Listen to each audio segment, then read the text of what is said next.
Advocate Franco जो सूचना सेठ को रिप्रेजेंट कर रहे हैं।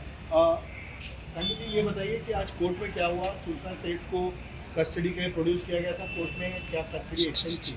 हाँ, उसकी कस्टडी एक्सटेंड 5 दिन के लिए एक्सटेंड करी है। इनिशियली उसको 6 दिन दिया था, अभी पुलिस ने एक्चुअली 8 दिन सॉर्ट किया था, मगर अभी 5 दिन उसको उनको दिया था पुलिस को। और कोर्ट में पुलिस ने क्या कहा कि उन्हें क्यों ज़्यादा कस्टडी चाहिए, एक्सटेंड क्यों कर रहे हैं कस्टडी? बेसिकली उन्होंने बोला कि उन्होंने बहुत पंचनामा भी किया है, उनको बहुत टाइम गया है वो, तो उनको इंटरोगेशन के लिए और टाइम कितना है। मर्डर वेपन के बारे में कुछ पुलिस ने बताया कोर्ट को? नहीं। ये थे एडवोकेट फ्रैंको जो कि सूचना सेठ को रिप्रेजेंट कर रहे हैं basically, गोवा के चिल्ड्रंस कोर्ट में।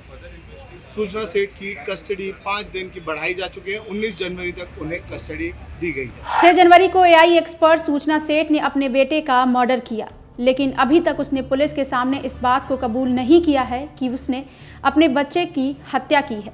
कई बार पुलिस ने सूचना से पूछताछ की, लेकिन सूचना इसी बात पर अड़ी हुई है कि उसने अपने बच्चे को नहीं मारा। यही नहीं, इस दौरान पुलिस ने सूचना और उसके पति का आमना सामना भी कराया, लेकिन इस दौरान भी सूचना ने यही कहा कि उसने अपने बच्चे का मर्डर नहीं किया है।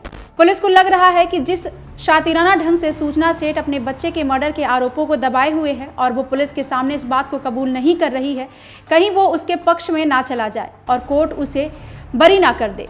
पूछताछ के दौरान भी सूचना ने पुलिस के सामने कई ऐसी बातें कही हैं जिसके बाद पुलिस को ऐसा लग रहा है कि कहीं सूचना संगीन जुर्म से बच ना जाए। पुलिस लगातार डर के साये में जी रही है और लगातार सूचना से पूछताछ कर रही है, लेकिन सूचना बच्चे की हत्या की बात कबूल नहीं कर रही है। वहीं आपको बता दें कि सूत्रों के मुताबिक एक खबर भी सामने आई है कि सूचना सेठ ने इस बात की जानकारी पुलिस वालों को दी है कि साल 2019 में जब चिन्मय पैदा हुआ, उस दौरान जो सूचना सेठ के पति थे वो उस कमरे को छोड़कर किसी और रूम में सोने लग गए थे। ये बात सूचना सेठ को बिल्कुल भी अच्छी नहीं लगी और वो अपने पति से लगातार झगड़ा करने लगी। ये बात तब सामने आई जब सूचना सेठ और उनके पति वेंकट का आमना सामना पुलिस स्टेशन के अंदर हुआ। इसी दौरान दोनों के बीच बातचीत का सिलसिला शुरू हुआ और वेंकट ने अपनी पत्नी पर बच्चे की हत्या का आरोप लगाया, लेकिन बीवी सूचना ने इस बात को कबूल नहीं किया। उन्होंने कहा कि उन्होंने चिन्मय को नहीं मारा है, बल्कि चिन्मय की हत्या का आरोप उन्होंने अपने पति पर ही लगाया। इस दौरान इस बात का भी खुलासा हुआ कि मासूम चिन्मय के जन्म के बाद उनके जो पिता हैं उन्होंने उस कमरे को ही छोड़ दिया था जहां पर वो अपनी बीवी के साथ रहते थे और वो किसी और कमरे में रहते थे। हालांकि अभी तक इस बात का कोई प्रमाण सामने नहीं आया है, ना ही इस बात के लिए किसी ने भी अपनी रजामंदी दी है, ना ही उनके पति का कोई बयान सामने आया है। लेकिन सूत्रों के मुताबिक जो जानकारी सामने आई है हमने वो आपके साथ साझा किया है। इसके अलावा आपको बता दें कि सूचना ने जो अपने बच्चे का मर्डर किया है, इस मर्डर केस में जो और अपडेट सामने आ रहे हैं उसमें यही है कि पुलिस लगातार सूचना सेठ से पूछताछ कर रही है, लेकिन सूचना सेठ अपनी बातों पर अड़ी हुई हैं कि उसने अपने बच्चे का मर्डर नहीं किया है। यही नहीं, आपको बता दें कि मंगलवार को सूचना सेठ का डीएनए टेस्ट हुआ है, उसके लिए सैंपल लेकर जाया गया है ताकि बच्चे और सूचना सेठ में संबंध स्थापित किया जा सके और शायद इस केस को लेकर पुलिस को कोई लीड मिल सके और इस केस की जो जांच है उसको आगे बढ़ाया जा सके। इसके अलावा पुलिस इस बात पर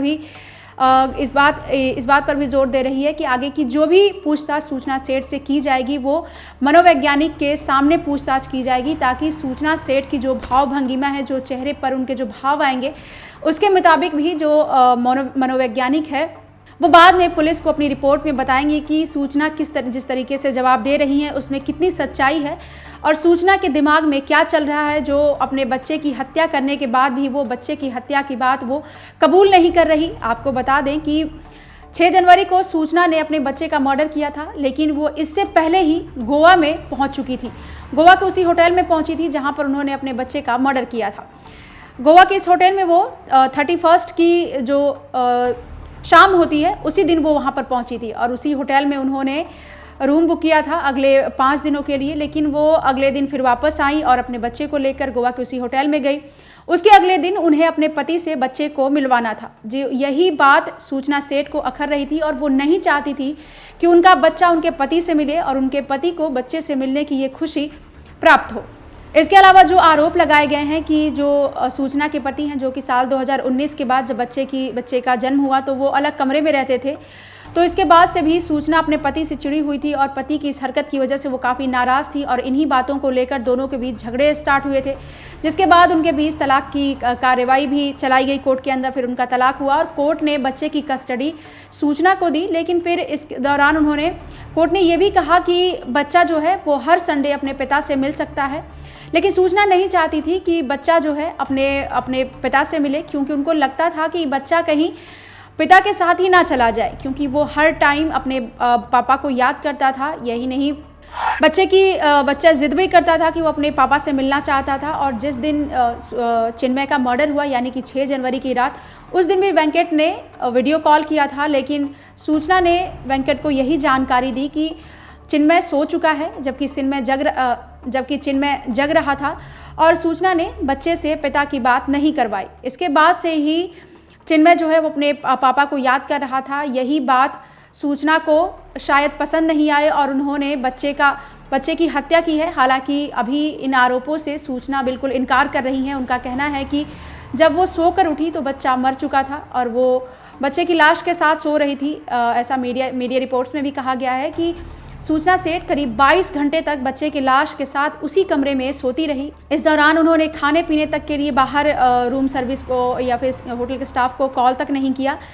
फिर अचानक उन्होंने स्टाफ को कॉल किया और कहा कि उन्हें अर्जेंट है और वो बेंगलोर जाना चाहती हैं, जिसके लिए उन्होंने टैक्सी बुक करी।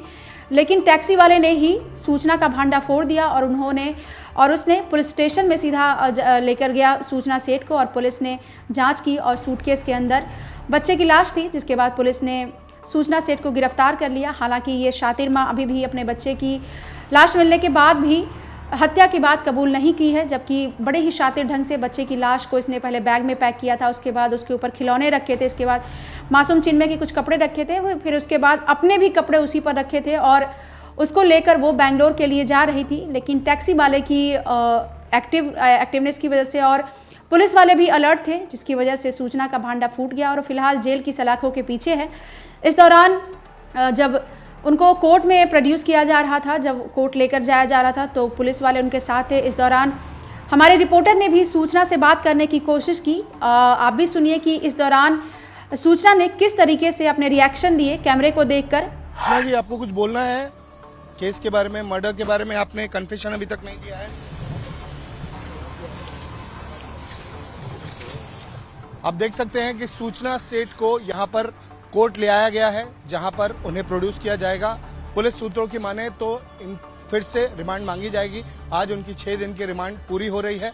पुलिस फिर से उनकी कस्टडी मांग सकती है, ये पुलिस सूत्रों ने बताया है। 6 दिन की कस्टडी में सूचना सेठ ने अभी तक मर्डर के बारे में डिस्क्लोजर नहीं दिया है और पुलिस अब भी उनसे पूछताछ कर रही थी ये जानने के लिए कि किस तरीके से मर्डर को अंजाम दिया गया है, किस तरीके से उन्होंने मर्डर किया है। तो आपने देखा कि सूचना सेठ ने कैमरे पर कुछ भी बोलने से इनकार कर दिया, उन्होंने कुछ भी नहीं बोला। इस दौरान रिपोर्टर लगातार पूछते रहे कि आपके बच्चे की हत्या का आरोप आपके ऊपर लगा है, आप कुछ कहना चाहेंगी, लेकिन सूचना ने ना तो कैमरे पर ये कहा कि उसने बच्चे की हत्या की है, ना ही आरोपों से इनकार किया। वो सीधा कोर्ट के अंदर चली गई, जहां पर कोर्ट ने उन्हें 5 दिन की पुलिस कस्टडी में भेजा है और पुलिस लगातार अब उनसे पूछताछ कर रही है। अब देखना ये है कि कब तक पुलिस सूचना सेठ के इस कबूलनामे को कबूल करवा पाती है कि उसने ही अपने बच्चे का मर्डर किया है, क्योंकि तब तक तो पुलिस को काफ़ी मेहनत करनी पड़ रही है इस केस को आगे बढ़ाने के लिए। अब बाकी इस केस में जो भी अपडेट सामने आएंगी हम आप तक ज़रूर लेकर आएंगे। देखते रहिए क्राइम तक।